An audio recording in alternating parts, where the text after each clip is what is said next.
It was a made-for-TV sexting that split Murphy, Texas in two. 24 men were arrested, but News 8 has learned none of them will be prosecuted. The way the cases were put together was in question from the start. And tonight, the Collin County District Attorney's Office says not one is strong enough to send to the grand jury. Myron Harris has the story as News 8 investigates. It might be called the final scene.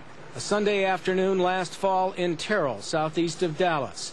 In this video shot by NBC crews obtained by News 8, you're seeing inside the making of the television show To Catch a Predator. This scene would end with a self-inflicted gunshot wound.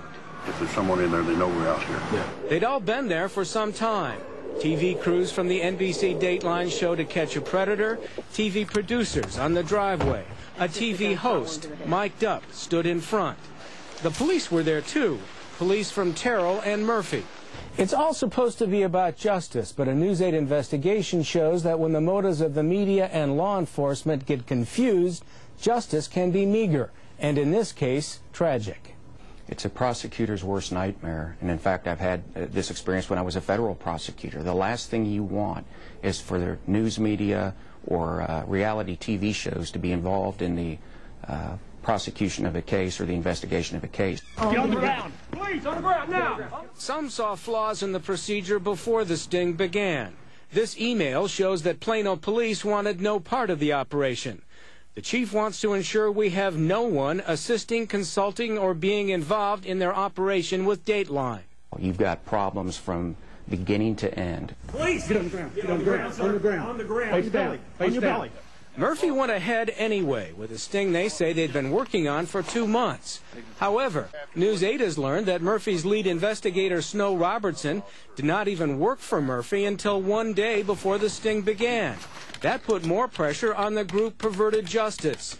In fact, much of the investigation was done by Perverted Justice, which NBC pays to conduct internet chats with alleged sexual predators.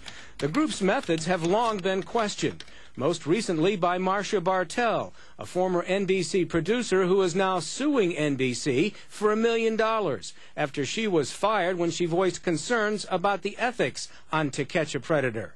Her lawsuit alleges the Perverted Justice chats are trolling operations. NBC, the lawsuit says, unethically provides local law enforcement with video equipment and videotapes. Police! On the ground! Police! On the ground!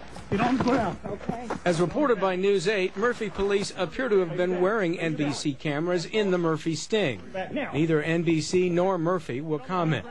You'll take care of the interview part there if there's any. Before the final scene, NBC got briefed on how they'd get pictures of the man inside the house in Terrell. He was Bill Conrad, a former Kaufman County DA, at that time an assistant Rockwall County District Attorney.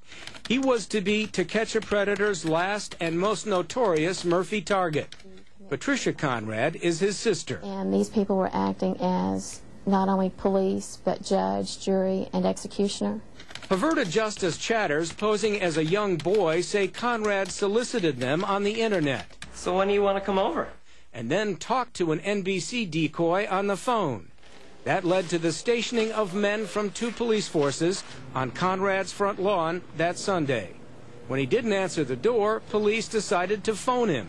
972. They got the number from NBC. 524. If you have a suspect who's not responding, do you storm his house? I don't think so. After phone contact failed, the Terrell Police Tactical Team got called in to serve a search warrant. When they broke down the door, there was a single shot.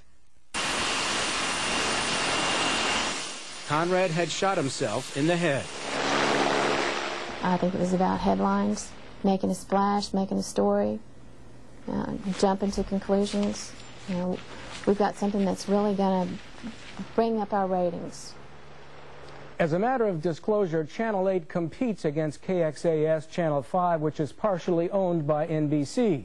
In a statement to News 8, NBC says it's been transparent about its reporting methods, including the role of law enforcement and Perverted Justice.